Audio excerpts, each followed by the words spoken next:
Hello, everyone, and welcome back to the 5-Minute Bible Study series. Today we are in 1 Samuel chapter 10, and I've done something unthinkable. I have changed the outline. I have moved the sections all around, and the reason is because I have an application that I think is worth putting in here, but it's a little bit long, so I needed some more space, so I had to finagle it a little bit. So let's talk about this. I don't think it's going to throw you off too much, but 1 Samuel chapter 10. Now let's start off with our where section. Where did these events happen? We're going to talk about Samuel and Saul.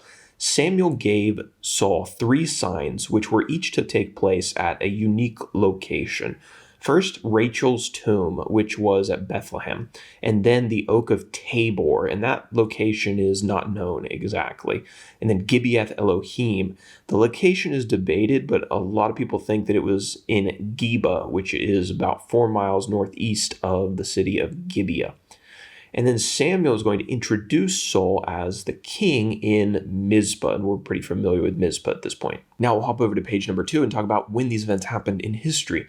Samuel was probably born around 1100 BC, and Saul became king in approximately 1050 BC. And Saul and Samuel pretty much are our only main characters in this chapter. We've got Samuel. He grew up under the care of Eli, who was a judge of Israel. He grew up at Shiloh.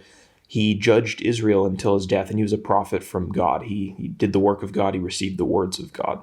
And then Saul, we talked about him in the last chapter. God selected Saul to be the first king over Israel. He was from the tribe of Benjamin. So now for our outline section, verses 1 through 16, Samuel anoints Saul the king. So if you remember in the last chapter, Saul and his servant spent the night with Samuel, and then they woke up in the morning, and Samuel sent Saul's servant ahead of him because he wanted to talk to Saul in private.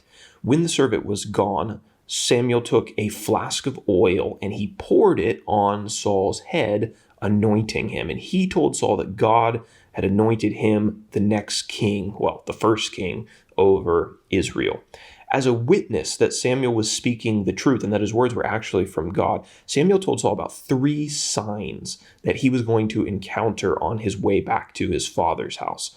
So the 3 signs were these. Number 1, Saul would meet 2 men near Rachel's tomb, and these 2 men would confirm that the donkeys that Saul's father had lost had been found, just like Samuel had already told Saul.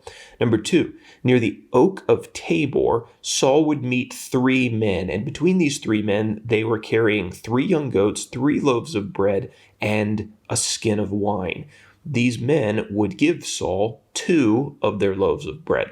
And then the last sign, Saul would meet a group of prophets near Gibeath Elohim, and the Spirit of the Lord would come on Saul, and he would prophesy with the prophets. Samuel then gave one final instruction. He said that after Saul had returned home, he was supposed to go to Gilgal and wait for Samuel for 7 days for kind of the next steps. So as Saul turned and departed from Samuel, the text says that, quote, God gave him another heart. And as Saul returned and he went back to his house, all 3 of the signs that Samuel talked about were fulfilled. All of them came true. That takes us to verses 17 through 27. Samuel announces Saul or introduces Saul to the rest of the people. So Samuel gathered all of the people of Israel at Mizpah, and he reminded them, first and foremost, that in asking for a king, they had rejected God. But that said, God was still going to allow them to appoint a king.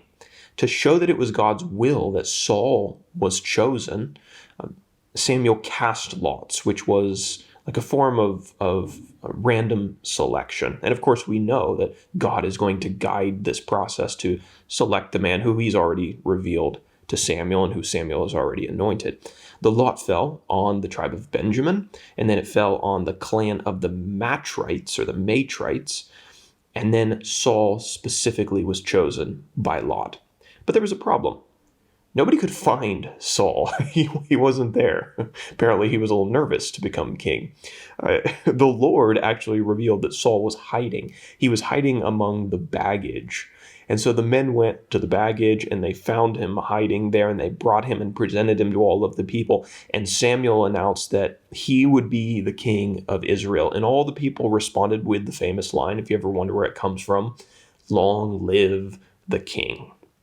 So after this presentation, introduction, ceremony thing, Saul went home to Gibeah. We are told, though, at the very end of the chapter that there were some Israelites who murmured against Saul because they didn't approve of him being selected. Maybe they wanted to be king themselves. We don't know. But the reason that's mentioned is because they'll come up in the next chapter. Now let's go over to our application. We'll try to do this as quickly as we can, but I feel like this is important to just overall Bible comprehension, and it ties into this story, so I feel like it's appropriate here.